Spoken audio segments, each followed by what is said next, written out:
Right, so I've got the silent block removal tool on. If you notice, it's got a cut out on it. That cut out goes to these raised parts here, so it sits on like that, so it's got to be level on that lip. I put it through like so. Then you've got the parts that remove. Can you see that goes through?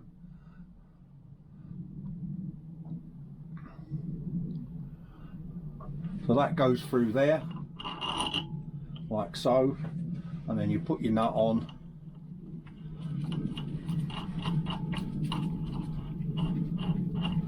Tighten up your bolt. Then you need either a spanner or an adjustable, but you need a socket or whatever, and just, if you've got an air gun, obviously this is quicker. Have a look on top, that's in.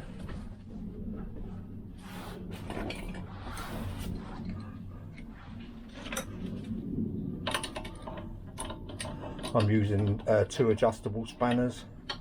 I just think you get more of a feel. And all we have to do then is tighten this one on, like so. And again, this might be tight because it is cold. I'll keep going. Yeah, that's moving. I'll keep doing that.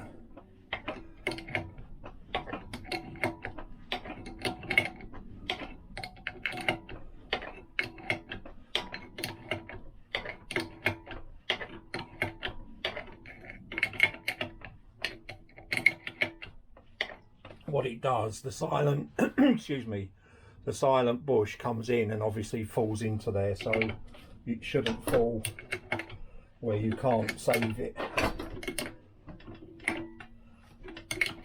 and it should get easier like this one's doing.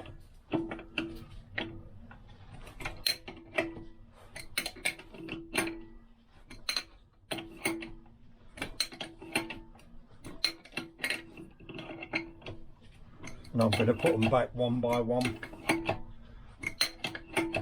in the new block, which is different than doing it this way.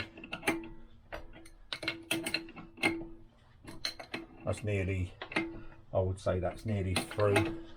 It's coming very, very easy now.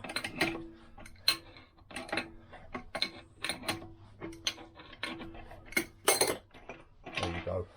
And then it's out of there and through. So just undo that bolt again.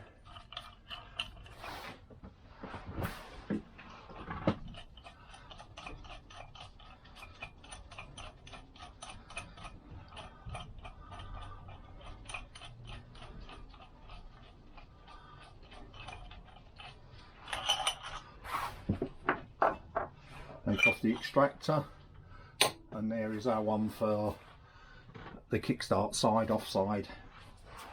So right, I'm going to remove that engine block, which is a lot heavier because it's got the cylinder on it than the other one.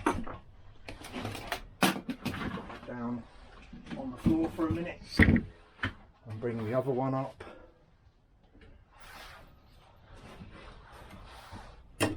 What I'm going to do with these, because they've never, as far as I know, had a silent block on them before, I will be warming that up.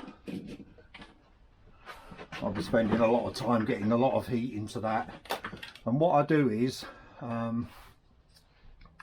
that way there, so 12, if you want to call it 5 and 2, that's where you want the holes, like that. Yeah, that's going to be dead tight. So what I'm going to do is just invest a lot of time at the moment in putting some heat into the casings. Get my gas out again. Get all bits out of the way.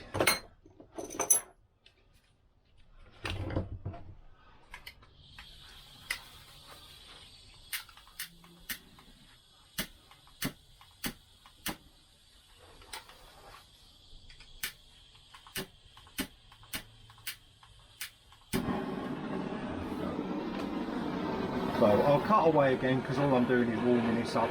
It'll bore everybody to death.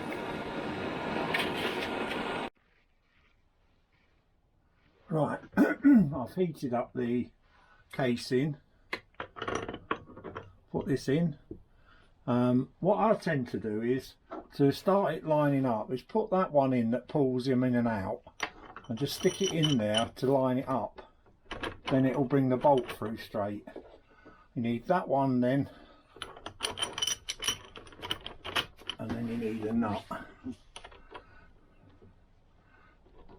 Because basically what you want is this silent bush to go in straight. Now I've got a mark on that bush, which is, where's the other one? There. It's still tight.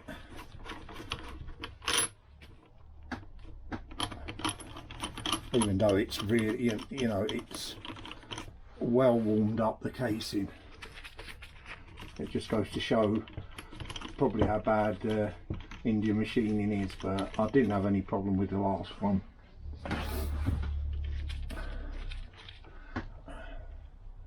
We turn that a tad more that way. Set.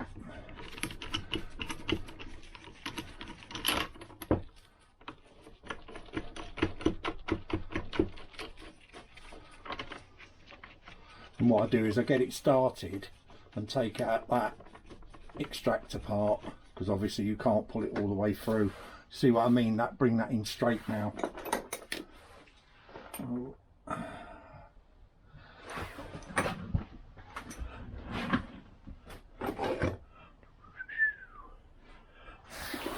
There it is.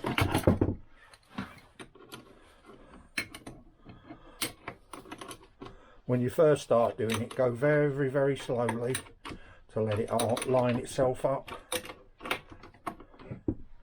This one is quite tight actually. And what I'm going to do then is I'm just going to look on the side of how straight it is. That's not straight at all. Right, so I've removed this little bit, so you line it up with that to start with, and then take that out obviously because it can't come through. So when it gets sort of, it goes hard, it gives the game away. So all you've got to do now is make sure that lip is on that lip. Hopefully the camera won't be in the way.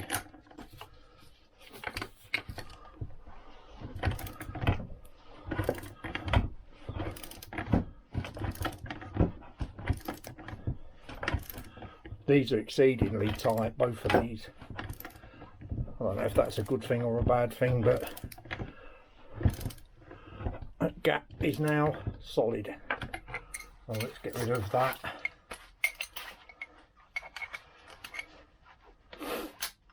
Mount tool can go away again now once you loosen it off.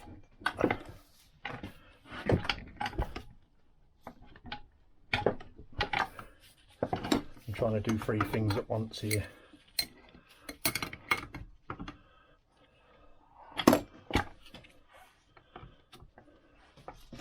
Need some leverage.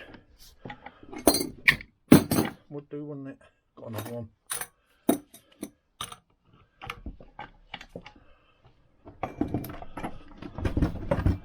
They're such an awkward shape, the engines, aren't they? Right, that's in. That's coming undone now.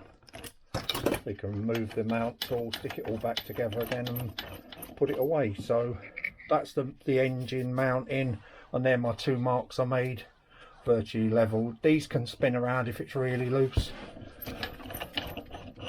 So next time I cut back, it'll be back on its mount.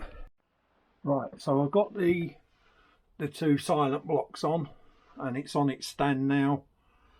I'll put all their pulls in and the nuts on so I don't lose them. This needs to be cleaned out yet. It is quite dirty. Sorry for the camera, I'm just holding it to give you a brief showing. But we know what's going into this so far, so I'm going to call it a day there. I've had enough. Engine blocks are on. As I say, I've got to clean all this out with some brake cleaner. It's filthy.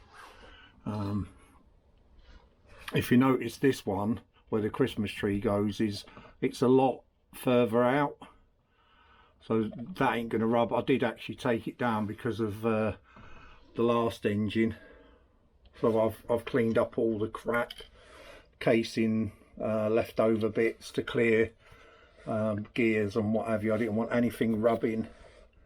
So when this is cleaned out, the next episode we'll put the gearbox in.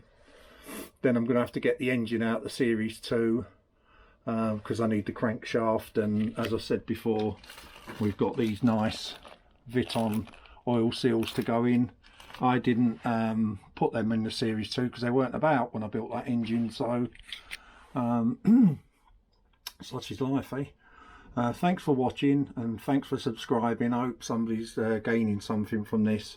I'm trying not to keep dragging out bits and bobs, like, you know, bolting these up. It's boring watching somebody just tighten a nut up and pulling that in. The only thing I'd say before we go on this one is, don't ever try to put them in with a hammer. Always use the correct tool, whether it's an Innocenti tool or a cheap one that I've got, the Indian one. It works fine pulling them out and putting them in, and you can crack that and then nobody will buy your engine. You're always wondering if it's going to snap a lug. You can break a lug as well. I've never seen it, but you know, I don't do millions and millions of engines, but all the studs are in, the side casing, all the little pulls are in. That one there, finger in the way. So as I say, if we get the gearbox in, then it will be taking the engine out of the Series 2, which is just the 2 bolts.